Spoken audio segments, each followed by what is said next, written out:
What is going on, guys? In today's video I will show you the new best builds tier list in Path of Exile 2 Dawn of the Hunt. So finally we got the new 2.0 patch notes, and to say that I'm very surprised would be an underestimate. To give you a quick preview in few seconds, then well, all concoction builds got a huge nerf. Then surprisingly crossbows are now slightly buffed, and seem to be climbing the top ranks of most tier lists. Also, you can say bye to Hexblast and Herald skills, as they no longer trigger from kills caused by it. So builds like the stat stacking, Falling Thunder and pretty much most other monks got nerfed. And if you're interested in what happened to the sorceress builds, deadeyes, witches and etc, then stick till the end, because the new patch notes really seem to be changing the whole meta in a completely different direction.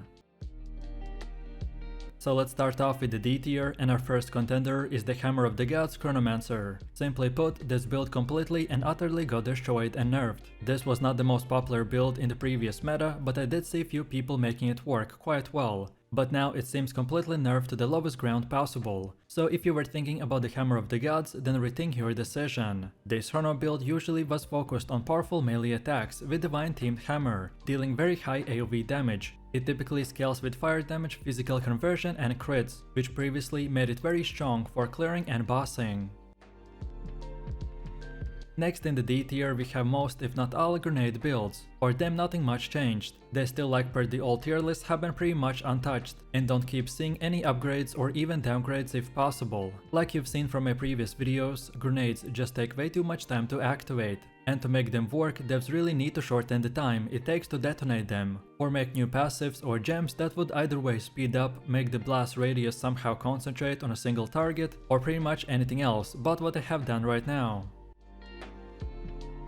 Next we have C tier, and our first build is the Hexblast Blood Mage. To be honest, this applies to the most Hexblast builds, and yes, as you can see, they got big nerfs as well. If previously I placed Hexblast somewhere around in the middle to the higher tiers in my tier lists, then now they've fallen quite a bit. Their setup is structured around using the Hexblast in combination with other chaos skills that will curse and explode enemies in very wide area. The main gameplay idea behind their setup is to one-shot most enemies, and as they die they will continuously replenish our life and energy shield.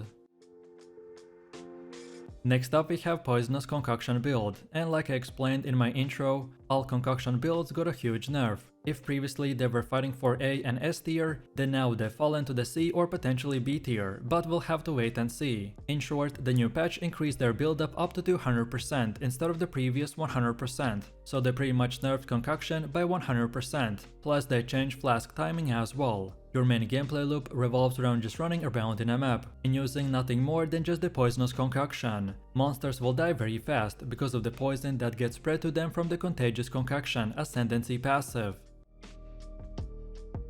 Next up we have the Shattering concoction, and he's also in the C tier. It works very similar to the poisonous concoction, just in a different setup and form. The setup pretty much just runs insanely fast and throws out freeze bottles at your enemies that explode through hundreds of targets and one-shots them in split seconds. We are going to be doing about 5 million DPS with a fully maximized gear, and also you're able to permafreeze mobs and pinnacle bosses, which will give us a very easy playstyle, as we won't have to worry about the enemies too much. And now for the last C tier we got the Ice Sorceress build. This setup was pretty much untouched and is also more commonly known as the Comet build. That was popular and strong in the first month of the release, but after its initial nerf it hasn't seen a light of day ever since. Barely anyone plays her, as it just waits too long for the ice comets to explode, and the new damage and timers are just not good enough to make it truly powerful. However, cold penetration and cold exposure work incredibly well together, so this build works great on big groups of enemies where we simply use 2 skill combo and cover our entire screen with frost projectiles. Next up we have B tier, and for the first build we got pretty much all the Spark Sorceress builds. So devs nerfed more specifically the Storm Weavers, which to honestly say did not surprise me, as Spark Sorceress builds and pretty much all the Sorc builds were completely dominating the meta. However, they did not completely nerf them, so they're still viable, although they can compete in their previous S and A tiers. Their setup is super fun and has insane amount of lightning damage, and as you can see, you will paralyze and destroy monsters with a barrage of lightning. And the Archmage with the Lightning Condiant and the Spark Skulls together will make up for your bulk DPS. Next we have most, if not all, demon form builds. So in short, they did nerf them, but not entirely, and at least at the moment, it's not a good idea to use them for leveling. However, how they will perform in endgame we'll just have to wait and see. This particular setup's main focus is to scale fire from our attacks and target big enemy groups to then set them on fire and explode. We are going to be taking advantage of the seemingly limitless power of the demon and the passive damage of the fire skills, so you will start maps in the demon form and kill enemies while its effect ramps up to 70 or 100 stacks, which then we have to disable the demon form and then instantly reapply it to start the demon flame ramp up once more. Next we have the Ice Jack Monk build, and he's also in the B tier. They could potentially fight for the A tier, but again we'll have to wait and see. The on-kill effect of the Herald skill can no longer trigger from the kills cast by it, so this and other nerfs massively affected the Ice Monk builds. This setup's main focus is to lock down your enemies with quick freezes that last a long time. Even bosses were vulnerable to being frozen, as you could just lay down insane amount of DPS while they were stuck doing absolutely no damage.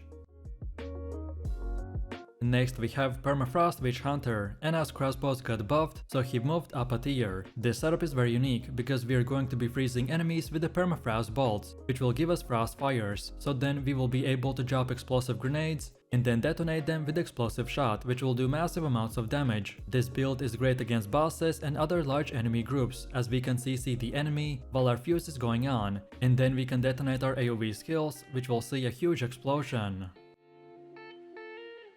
Next up in the B tier we have the Tempest Flurry build. This setup also is more known as the Stat Stacker. Our main gameplay is to stack as much strength, dexterity and intelligence as possible, to then scale it with our unique items such as the Pillar of the Cage God and Hand of the Wisdom in Action. One of the best things about this setup is that all it needs to function at the start is the Pillar of the Cage God, which is pretty affordable on a budget, but then later on we can scale it incredibly high with a massive power upgrade.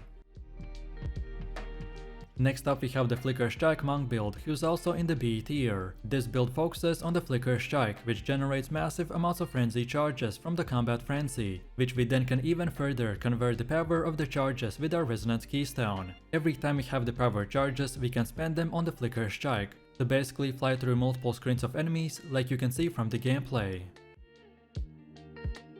And next we got Shattering Invoker, and he's also in the B tier. As similarly to the previous monk builds, the Herald skill nerf affected him as well. This setup is focused around applying stacking explosive effects to enemies with the melee attacks. Each hit will build up Shattering charge, which then detonates when the enemy dies or recharges a threshold, dealing massive AoE damage. It typically scales with attack speed, cold damage and crits, which makes it great for clearing groups of enemies.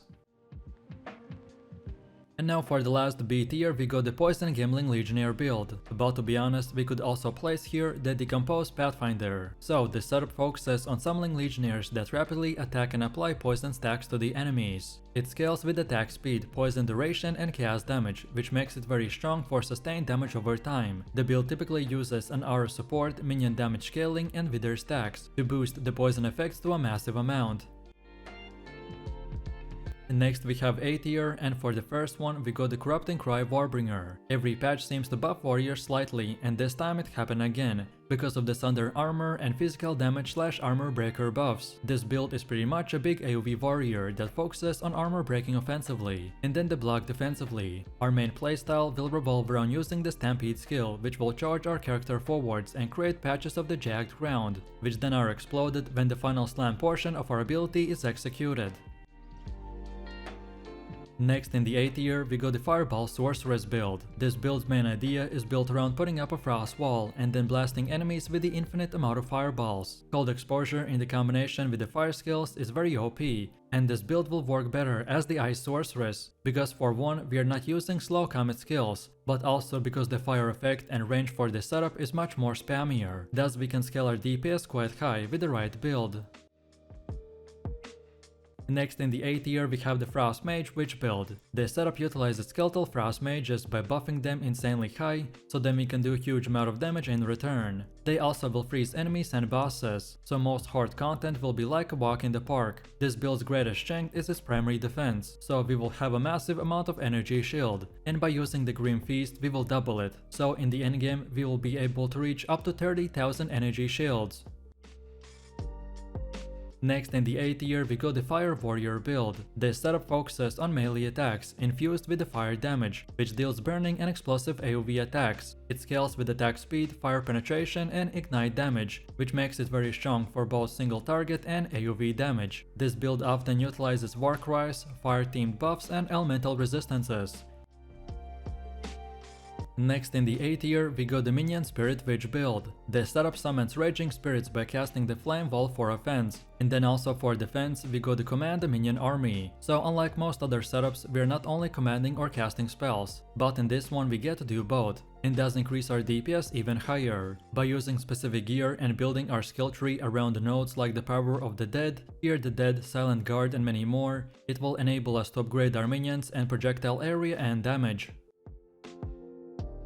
Next up we got the Totem Warrior build. This is the best warrior build by far. This setup's main focus is to run and press from 1 to 2 skills, and then target big enemy groups to then weaken them and explode. One of the most powerful skills that we have in our arsenal is the Shockwave Totem, which does incredible amount of AoV damage, and as you can see from the gameplay, we are just running into enemies and one-shotting them without even trying. And now for the last A tier we got the Skeletal Sniper Witch build. This setup is known as the Detonate the Dead minion build that mainly uses the Skeletal Arsonist for both AoV and single target damage, while then further increasing our DPS by casting Detonate the Dead, which explodes dead enemy corpses and lets us speed farm every single content in the game. This build is the best of both worlds because it combines very quick clearing speed with aggressive playstyle while also having minions that protect you, and at the endgame we will be able to reach from 15 to 30,000 NAG shield, which will basically turn us into an unstoppable puppet master. Next we have S tier, and surprisingly enough we have now Bonestorm in the top ranks. This setup is structured around using the skill Bonestorm, which by itself is a slow clearing ability, but with the right gems, passives and synergies we can make it much better. And this is exactly what we have right here. This build also has 2 variants, both of these excel at different things, so which one you choose is up to you. The full crit chance setup will excel at huge amount of damage. We won't be focusing on anything else besides the massive crits and stacking as much life as possible, because the more life we have, the more damage we can do in return. Next we got Explosive Shot Deadeye, and with no changes to the Deadeyes themselves and bunch of buffs to the crossbows, then now he's moved up to the S tier, but also he could potentially drop to the A tier in the endgame. This setup is structured around using Explosive Shot, which will proc bunch of buffs like the Herald of Thunder, Herald of Ice and Herald of Ash, which will all create massive explosions and give you the ability to clear entire screens of mobs in just few seconds. But as we lack in single target damage, so for that reason we're also going to be using the Shock Burst rounds that will delete enemies insanely quickly. Next in the S tier we got the Ice Shot Deadeye build. This setup uses the Ice Shot in combination with the Lightning Rod and Blink, which will give us this insane mobility and speed farming potential. What I like most about this setup that we can simply spam one single skill and pretty much destroy tier 16 maps and reach up to 5 million DPS because of how many buffs we have working in the background. Like you can see from the gameplay, we're basically deleting enemies in split seconds, and on top of this we can also delete bosses by us having also very high boss damage from using the Lightning Rod and the Orb of Storms. And now finally in the S tier we got the Lightning Arrow Ranger build. This build is currently one of the best and fastest setups that you can use for leveling, farming maps and other endgame content. Like you can see from the gameplay, we are basically deleting enemies in split seconds, and on top of this, we can also delete bosses by having also a very high boss damage and using the Cast on Shock and Ball Lightning. The 2.0 update didn't change Deadeyes whatsoever, so this build is still at the top of the ranks. And with that said, let me know what you think about these builds in the comments below. If you enjoyed this, then you definitely don't want to miss my previous top 3 best builds video, where I showed even more powerful builds in the new update. So click the screen now and I'll see you in the next one.